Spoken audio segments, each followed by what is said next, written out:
I was asked also to touch upon briefly today's talk, to touch upon how politics and the changes in the region is affecting the media landscape. And I think I would, there's one issue I'll weigh in on, is that from my experience in Southeast Asia, there's a shared space between media workers, correspondents, civil society, and business. And I think this, what I usually call the shared space about transparency, disclosure, and accountability. I think all of us, media people, business people, or at least those who want to have good business practices, and CSOs, we all benefit from them. And just one example here is the statement that Frontier and also many other news outlets and companies signed after the coup, that we call on good disclosure and transparency and upholding good practices.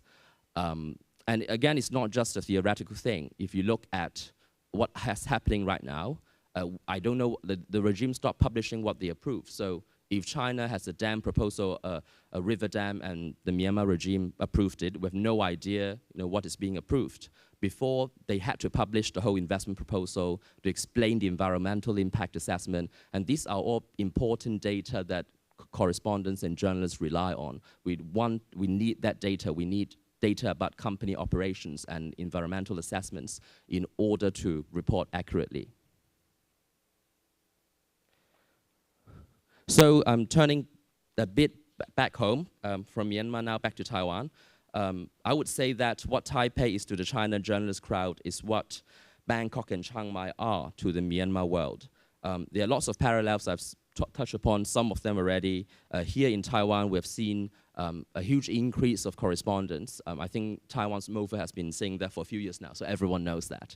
But the fact is not just Western journalists. We have journalists working for big US media outlets, British, Australian, European outlets, but we also have lots of Japanese journalists being here, Southeast Asian journalists moving here as well.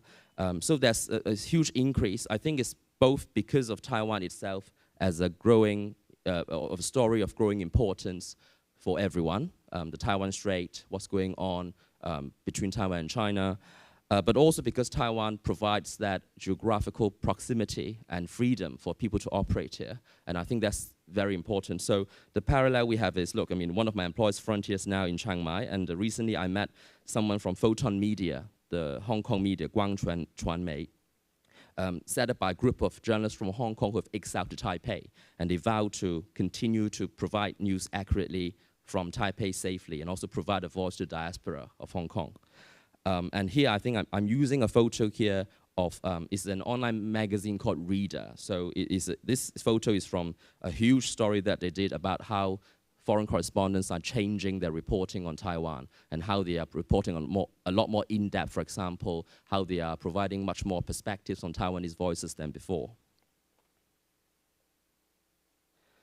And people usually ask me about the data. So in terms of the MOFA numbers, in the last 3 years, we have seen 63 more foreign correspondents coming in, and 29 more news organizations coming to Taiwan. So, and that figure's not complete because that figure's a year old already. And also there are also other freelancers who may not be part of the accredited crowd in MOFA.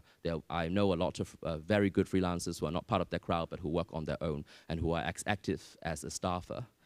And I think I also want to note, since today's about sort of Taiwan's role in the region, Taiwan in this year's World Press Freedom Index by RSF, Taiwan's ranked number 35 out of 180 countries. And so that's second in the whole of Asia after East Timor.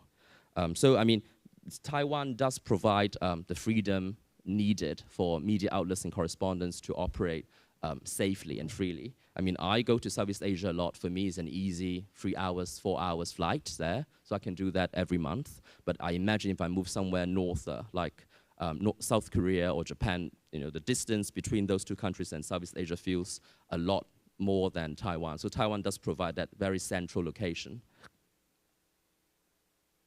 I think last but not least, having more correspondence here in Taiwan, of course, provides much more perspective on what's happening in Taiwan beyond the Taiwan-China relations angle. So last year during the local election, the 九合一选举, we have seen international correspondents providing much more in-depth coverage of what's going on, about what people want in that election, and also trying to understand why that particular vote has very little to do with China. It's about livelihoods, it's about local politics, it's about even about sort of assessing the ruling party's performance.